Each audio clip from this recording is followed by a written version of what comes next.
going on, everybody? Welcome back to the channel, Spill the Tea. Today I kind of wanted to talk about something that doesn't get said out loud enough, especially in, healing spaces. What happens, when you finally find peace and it doesn't feel the way you thought it would. I jumped out of bed this morning about 3 o'clock in the morning. I had a very vivid dream and a lot of clarity came to my head. And normally my schedule is pretty strict for sleep, for healing, my body and everything like that, and also getting an early jump in the morning. But sometimes, between 3 o'clock in the morning and stuff, what most people will call it the witching hour, is not necessarily the witching hour. It's just the REM portion of your mind that sleeps. And then when it's trying to, I'm not even going to get into it. That'll be a different topic because I'll just go off on a tangent. But I woke up, this morning from a dream. My body was kind of activated, and it kind of all hit me at once. That I am an actual gentle person, and I crave peace, and I crave quietness, and I crave stability. But with a gentleman that suffers PTSD, such as myself, your nervous system was built in chaos. I remember, vividly seeing my father always, hurting people physically and stuff like that, and attacking them mentally. And so that's just something that your brain kind of develops. It picks up that habit, and your nervous system automatically knows that's not okay. And even again, I dive into that topic in my book, A Child Called Home. But here's a lot of truth that a lot of people miss. Your nervous system can crave that peace, while your mind is constantly wired for that danger. And that's PTSD, that's biology. That's not just a personality flaw. So when life finally starts to slow down, your body kind of just exhales and feels safe and feels at peace, but your mind is constantly staying hypervigilant. And why it may feel like you're attracted to the wrong people, this explains something a lot of us don't really want to admit, and I'll be the first to admit it. Why we are drawn to certain people who feel way too intense, and why does that chemistry feel unreal with the wrong ones? And that's your nervous system speaking to you. When that person grew up in the same chaos as well as you did, that's your nervous system speaking to each other. Chaos recognizes each other. And so for me, the sex was amazing, and the chemistry was very magnetic, and everything feels alive. But that's not love. This is what they call the definition of lust. So it's just familiar dysregulation. For a personal example, again, I'll speak from my own life experience, and I'll be vulnerable enough to say, I've cheated, especially on a woman that, I loved and I thought that I was going to spend the rest of my life with. And it's not because I didn't care about her. It's not because I was chasing, sex or some other female or anything like that. It's just because that when things finally started to calm down, especially in our life, and we were in a very comfortable position in life, and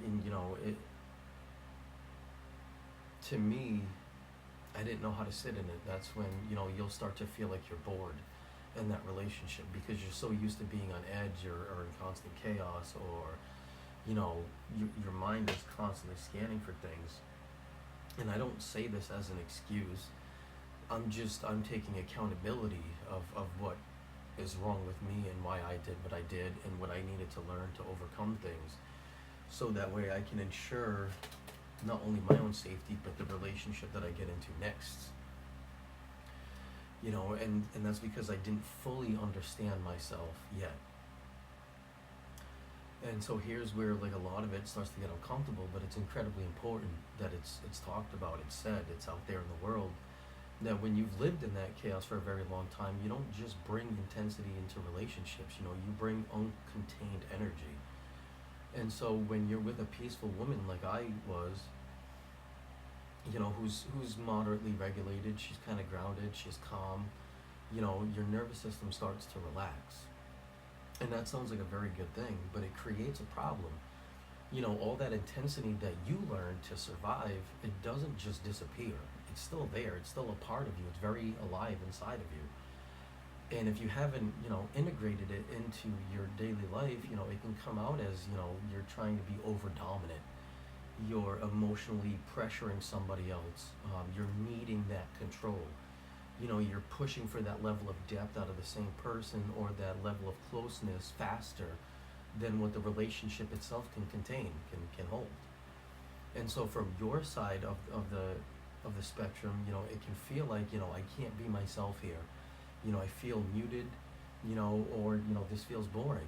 Like I can't be myself. Like I'm bored. I can't, but from the opposite side, from my experience, from my ex's side, it may start to look incredibly overwhelming for her.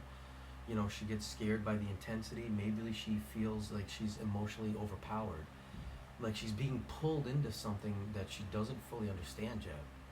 And not because like you're trying to hurt her, it's just because your shadow side, that dark side of you, that unintegrated side of you, learned how to exist, hasn't learned how to exist inside that safety yet. And so you feel restrained, and she feels unsafe. And instead of seeing that as a signal to integrate, many of us mistake that for incompatibility.